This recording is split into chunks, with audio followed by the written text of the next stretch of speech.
What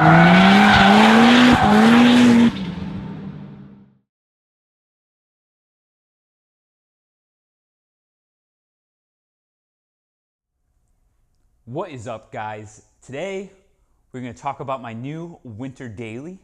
But before we get into that, I'm going to show you guys what I've been rocking for daily drivers over the last 10 years. Winter daily drivers.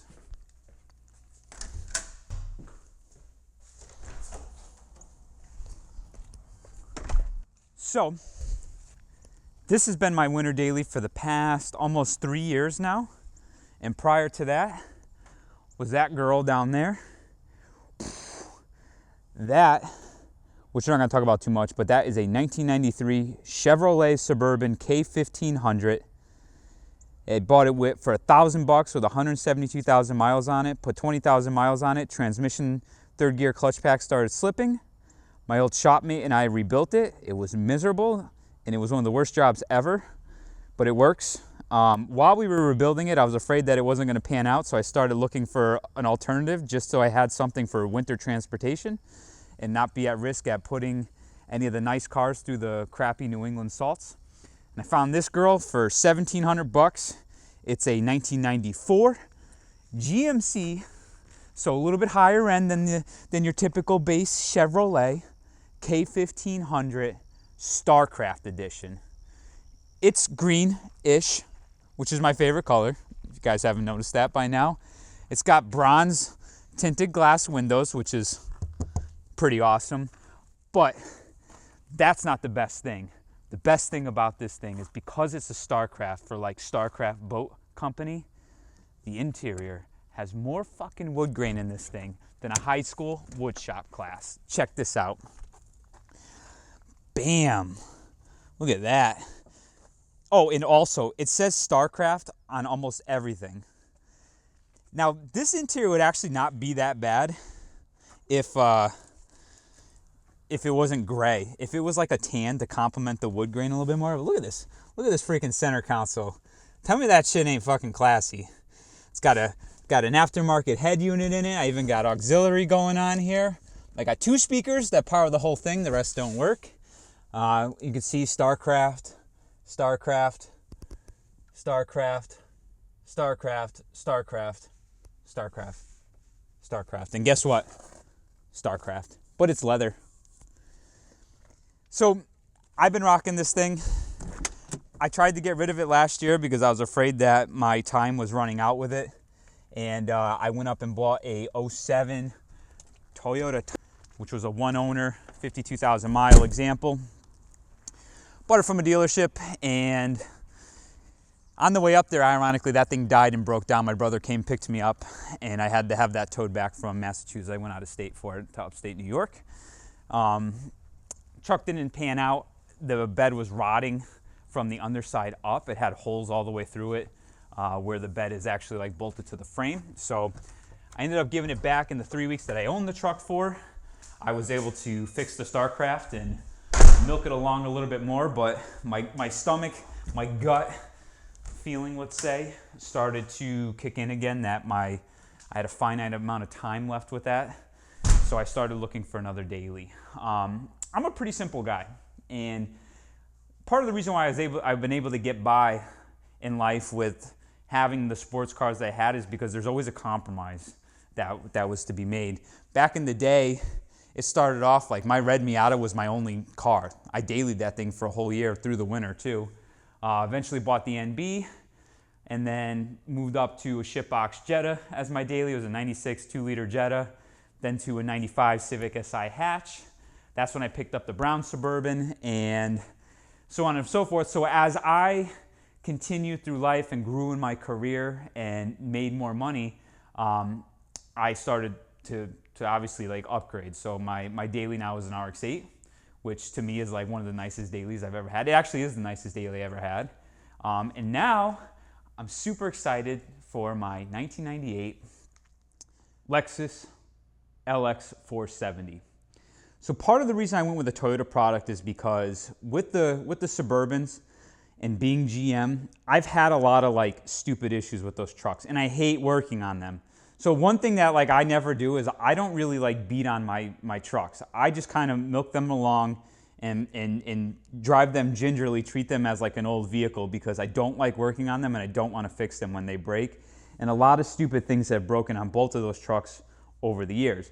I think with the Toyota product, there's definitely a little bit more ruggedness, like a little bit more reliability. Not that I'm going to like beat on this thing by any means. I'm still going to kind of drive this like I drive my Suburbans, but there is a little bit of that peace of mind having something that you know has a rock solid reputation. For those of you who aren't aware, the LX470 is basically a Toyota Land Cruiser in disguise. So this is the first year of this body style. This came with a 4.7 liter double overhead cam V8. Being the Lexus version of it, it's definitely spiffed up more, has a lot more luxury and creature comforts to it, which is really awesome. And like, so being 1998, this thing is like semi-modern, but it's like not too old where like it's like my Suburbans. So this thing has like cool features to it. Like one, it has JDM bronze tinted glass. I don't know how well that actually like comes out on camera, but that was like a big deal back then because it was you know, symbolizing a higher end vehicle, and I love it. It gives like a really nice like warming effect to it. Actually, I bet you we could see it looking out this way. So you could see the difference between passenger window and out there. There's like a bronze, nice warming hue to it. It is gray interior, which I'm not like a huge fan of on wood grain, but I think the gray is executed a little bit nicer in this. It's a little bit darker than the Starcraft. The leather's actually in pretty good shape, like even the driver's seat. This car's only got 87,000 miles on it. For those of you who watched the new car adventure video, Ryan and I went and picked it up. But so it's got, you know, cassette player, which is pretty cool, but it has a 6-disc in-dash changer. It has power leather heated seats. It's got a power moonroof. It has third row seating just like the Suburban does, but I have it folded up right now. The thing is just overall in like super nice shape. 87,000 miles. It runs and drives like it's brand new. My Starcraft Suburban only has 113,000 miles on it, and that thing feels like it's got 300,000 miles on it. So Toyota definitely makes a more rugged, nicer feeling product, and so far I'm really enjoying it. I haven't driven this that much because of the mileage that's on it. It's at 87,000, so it needs a timing belt at 90. I pulled the inspection cover and I looked at it. It's really not that bad looking. I don't see any cracking or anything, but for peace of mind, like God forbid this belt breaks, like this thing would just be, I'd be stuck in the water with it. I bought it from a dealer. I paid $12,000, which was their asking price. They wouldn't budge on it. I tried using everything in the book to throw at them, but they weren't having it. So it was, I think it came out to about like $13,400 out the door, which to me, I look at it like this. $13,400 out the door. It's a small car payment. I financed $10,000. But this is a truck that will probably last me a good while, if not like almost the rest of my life, as long as I just take care of it. And I love that it's not overcomplicated with a lot of electronic stuff, but it's like got enough creature comforts to still feel like a very modern. It's super quiet, super smooth. This engine is like silky smooth. I think it makes 230 horsepower and like 285 torque. Don't quote me on that. The 2UZ FE. I know the later models got VVT and they upped the horsepower, but I think this is the lower model. It's real-time all-wheel drive, but there is different drive modes. There's 4 low, 4 high. This car has air suspension, and it still works, and that's one of the things that is known for failing on these, but the backup is you could switch to, I think it's a 4Runner or a Toyota FJ suspension to get to delete it, and there's like a part that you can get to actually delete the air ride in it if it does fail. I love the color. The color is called River Rock Green. It looks gunmetal under most lighting conditions. Probably under my camera it's picking up as gunmetal, but when you look in it, you could see like a nice green metallic flake in the paint, which I think is really nice. I don't know if that's going to pick that up, but again, going back to I really like green, but I don't like really loud greens. I just like subtle. So this thing is kind of a cool compromise. It's got a tow package. Overall, like rust on the underbody is not bad at all. There's some spot rust on the frames and and some of the suspension components. So one of the projects that we're going to be working on for this build is going to be prepping this thing for winter for the New England salts. And I don't know where the handle is there. Oh, here it is. And trying to keep it from rusting. That's really the big challenge with these, is to keep the rust off of them. So luckily this is pretty clean shape. This is a really nice example of one. Plenty of cargo space, which is awesome. I was going to take the third row out, but then I realized they actually fold up, which is really cool. So I'm going to just leave these in here for now. If they become a problem, I'll just take them out completely. I never have more than 4 passengers in a car, and it's very rare that I have any more than 1 passenger at a time. So I don't need the space. I don't have kids, so I don't really need the extra seating. But it's just a nice touch that the car has. So we are going to talk about the build. What am I going to do with this thing? And I wanted your input. Put it in the comments below. How should I go about building this thing? So there's a couple things that are definitely going to happen, right?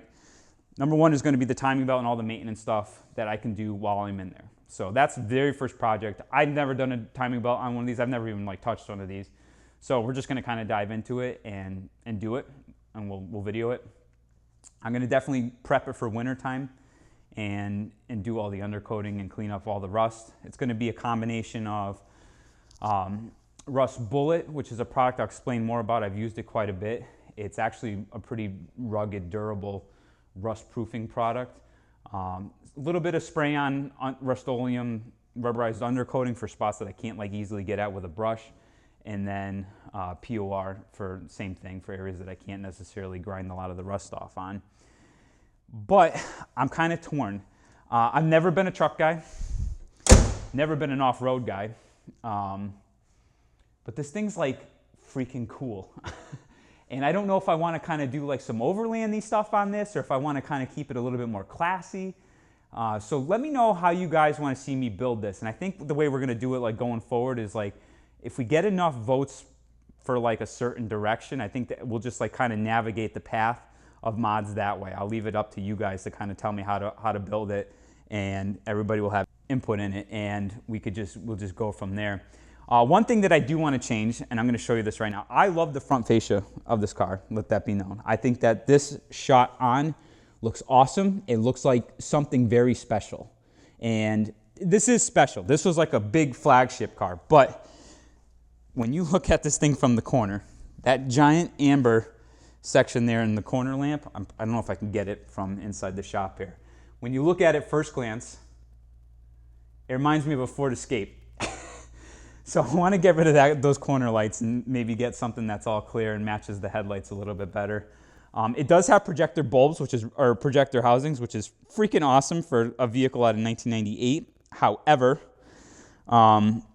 there's no HIDs in it. They're just regular halogen bulbs. So maybe I'll do something with the lighting there.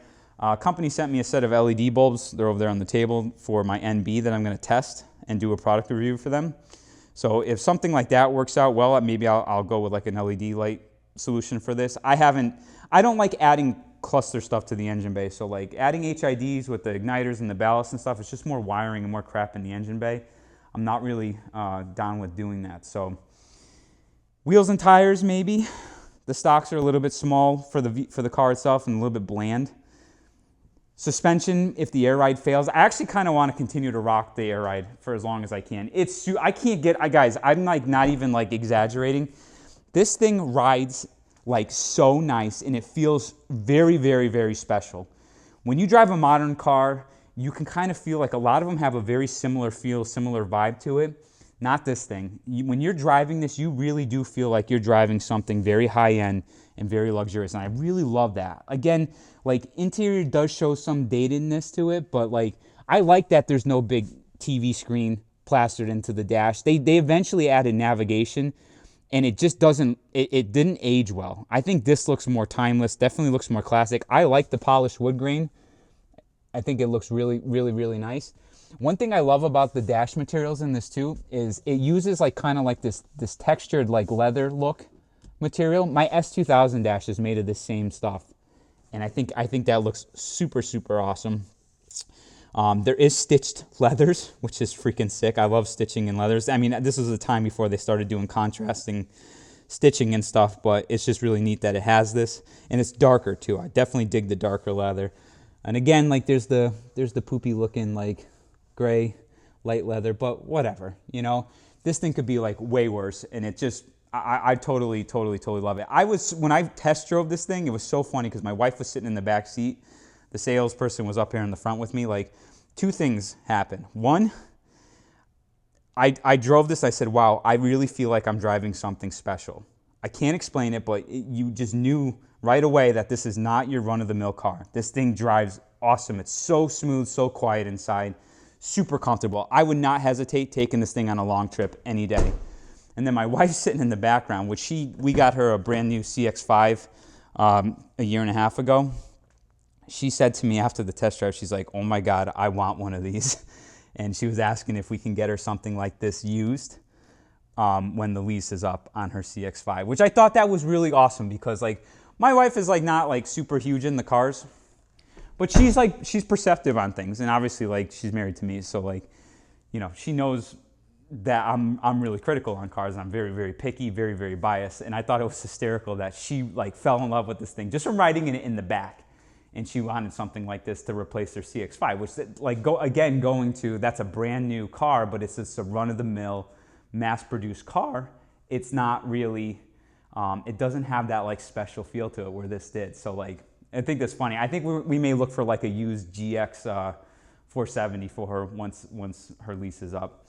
Maybe that will be a second build, or who knows, maybe we'll be able to find her an LX. When I was searching for these, I was originally looking for GX 470s as well, because anytime I looked at anything that was LX 470, they were way too expensive, way out of my price range. Like, I didn't really want to spend, like my max budget was 14 grand, which I you know, out the door this thing was kind of close to that, but it's still under that. And I just happened to I found this, and I said to him, I almost like put it off, like I was like, maybe I'll go look at it come the weekend. And then I was like, if this thing is really as clean and it's a one owner and like everything as like the ad may say, it was at a Hyundai dealership, for those of you who watched that video. I jumped on it. I went down there, I'm like, I should go look at this thing right now and make the deal if it's good. And I'm very happy that I did. I love it. I absolutely love it. And like, for a winter vehicle, this is the nicest thing this is the nicest thing I can ever ask for. So I'm super stoked for that. So I think we're gonna end this off here. That's the intro for this build. Let me know what you guys wanna see done. What should I do for this build? Should I keep it classy? Should we do a little bit more overland stuff? Maybe some zombie apocalypse type of build? Let me know in the comments below and we'll go from there. That's it for this one, guys. Thank you so much for tuning in. Till next time, done.